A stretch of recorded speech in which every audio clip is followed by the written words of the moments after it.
Hey everybody, welcome to the top 3 things you may have missed while reading The Whipping Boy.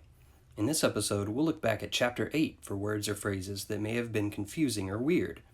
If you don't have a copy of The Whipping Boy, you can find a link to it in the description below.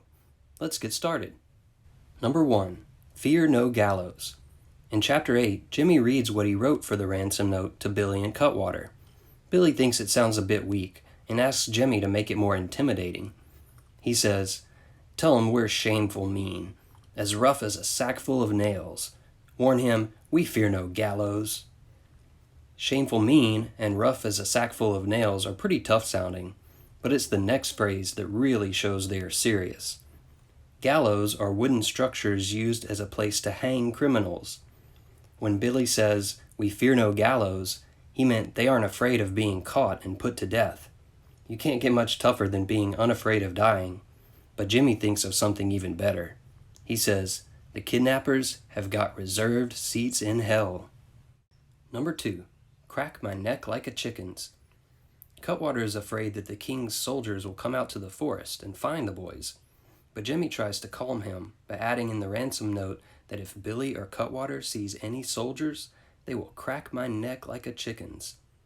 Cracking a chicken's neck refers to a fast way of killing a chicken, where you hold the chicken tightly by its feet and neck and quickly twist their neck until you feel it snap. It isn't pleasant, but it's something farmers have to do when it's time.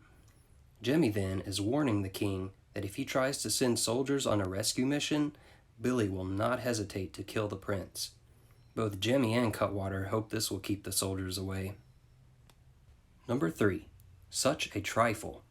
When Jimmy begins to write about what the kidnappers want in exchange for the prince, he tries to act even more like the prince by pretending to be offended by only being traded for his weight in gold.